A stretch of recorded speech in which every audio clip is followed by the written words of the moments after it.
सबको जय मसीह की good morning brother and sister. आज की डिवोशन के लिए हम लोग प्रार्थना करते हैं। ये नरसिंहपुर का गांव है और यहाँ पर हम लोग आए थे और सभा लगता है हर शनिवार को। और आज हम लोग एक विषय में बात करेंगे थोड़े से। आइए प्रार्थना करते हैं। पवित्र, महान और सर्वशक्तिमान परमेश्वर पिता, दयालु और कृपालु परमेश्वर, सारा आदर सारा महिमा हम तुझे देते।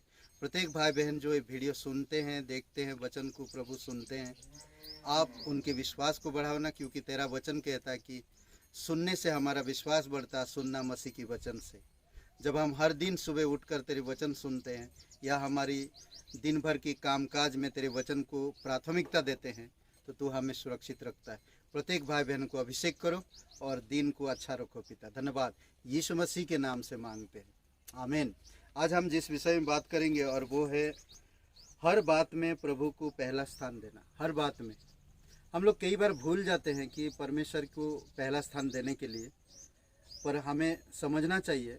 कई बार पति अपनी पत्नी को पहला स्थान देता है, कई बार बच्चे माँ बाप को पहला स्थान देते हैं, कई बार इंसान नौजवानों को अभी जॉब पहला स्थान देते हैं। इसी कारण से हमारी सिस्टम गड़बड़ा जाता है, हमारी जो जीवन की सिस्टम है वो गड़बड़ा जाता है। इसलिए बहुत ज़रूरी है कि हमको समझना कि हमारे जीवन में गॉड को प्रथम स्थान देना है, पहला स्थान देना है। बहुत इम्पोर्टेंट, बहुत ज़रूरी है। व्यवस्था विवरण में कहता है 6 अध्याय और वचन 5 में, तू अपने परमेश्वर यहोवा से अपने सारे मन और अपने सारे जीव और अपनी सारी शक्ति के साथ प्रेम रखना।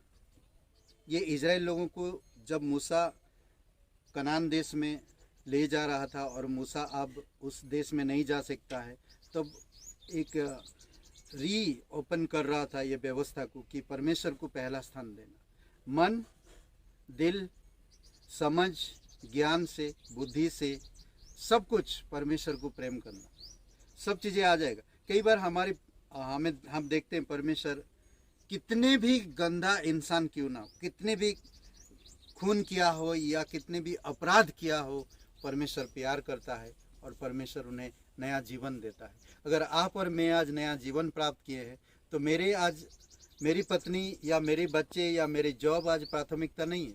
मेरे जीवन में मेरा परमेश्वर प्राथमिकता है। जब मेरे जीवन में मेरा परमेश्वर प्राथमिकता है तो मेरे लिए सब चीज़ें उपलब्ध कराएगा। भजन संहिता 119 और वचन 2 में कहता, क्या ही धन्य है वे जो उसकी चेतावनियों को मानते हैं और उसको संपूर्ण हृदय से खोजते हैं। मुझे हर दिन परमेश्वर को खोजना है। आज बहुत सारे माँ बाप हम देखते हैं विश्वासी होने के बाद भी अपने बच्चों के लिए, बेटी के लिए बेटा ढूंढते हैं, बेटा के लिए बेटी ढूंढते हैं, बहू, और कई सारे नौजवानों को आज नौकरी ढूंढ रहे हैं। बहुत सारे ऐसे चीज़ें लोग अपनी अपनी तरीक़े से ढूंढते हैं, पर परमेश्वर को कौन खोजता है? हृदय से जो इंसान परमेश्वर को खोजता है, परमेश्वर उन्हें ब्लेसिंग करता है। नीति वचन का 3 और वचन 5 में कहता, तो संपूर्ण हृदय से यहोवा पर भरोसा रखना और अपनी समझ का सहारा ना लेना।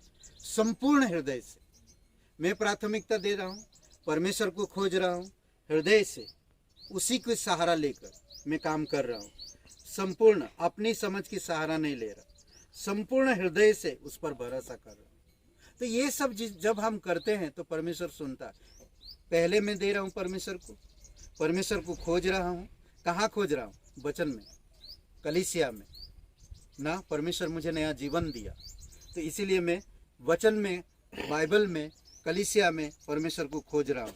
बाइबल स्कूल में और यिर्मयाह का 29:13 में कहता, तुम मुझे ढूंढोगे और पाओगे भी, क्योंकि तुम अपने संपूर्ण मन से मेरे पास आओगे। जब हम संपूर्ण मन से परमेश्वर के पास आते हैं तो मिलता है। कई बार हमारे लिए हम जीवन साथी, बहुत सारे नौजवान आज जीवन साथी ढूंढते हैं पर परमेश्वर को नहीं ढूंढते। अगर परमेश्वर को ढूंढेंगे तो परमेश्वर उनके जीवन में जीवन साथी लाएगा। कई बार लोग करियर ढूंढते हैं, कई बार लोग जॉब ढूंढते हैं, कई बार लोग अपनी मनपसंद चीज़ों को ढूंढते हैं। कौन? परमेश्वर को ढूंढता है। और जो इंसान दिल से, सच्चे मन से परमेश्वर को ढूंढता है और वो परमेश्वर उससे ब्लेसिंग करता है। और एक वचन हम पढ़ते हैं, योएल का किताब 2 अध्याय वचन 12 में, यहोवा की यह वाणी है, अभी भी सुनो, उपवास के स्थान रोते पीटते अपने पूरे मन से फिर कर मेरे पास आओ। उपवास के साथ प्रार्थना के साथ, रोते हुए पीटते हुए हम परमेश्वर के पास आना चाहिए।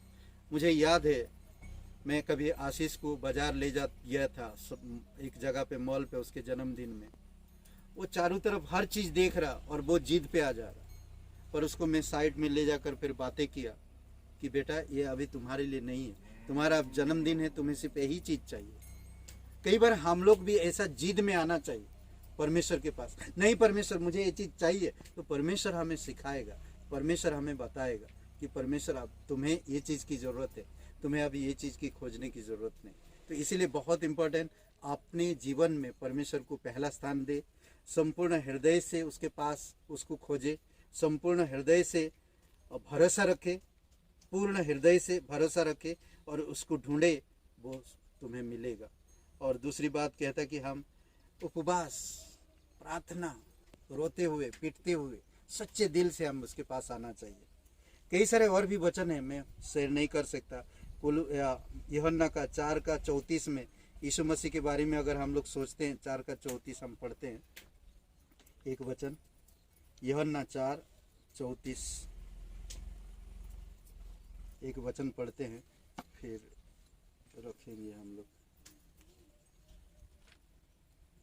यूहन्ना 4:34 में कहता है इस प्रकार, एक मिनट,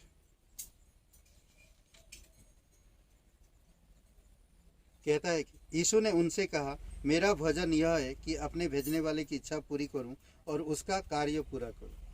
यीशु मसीह का यही लक्ष्य और मकसद था कि जिसने उसको भेजा है उसके कार्य को पूरा करे। और कहता कि मेरा भोजन ये, मेरा खाना ये है कि मेरे भेजने वाले की इच्छा पूरा करो। अद्भुत बात है नहीं? हमें उसी प्रकार से करना चाहिए। और प्रेरितों के काम 6:4 देखिए क्या कहता, प्रेरितों के लोग, प्रेरितों के काम 6:4,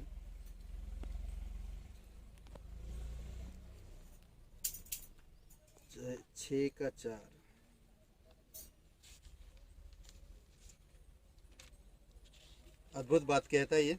और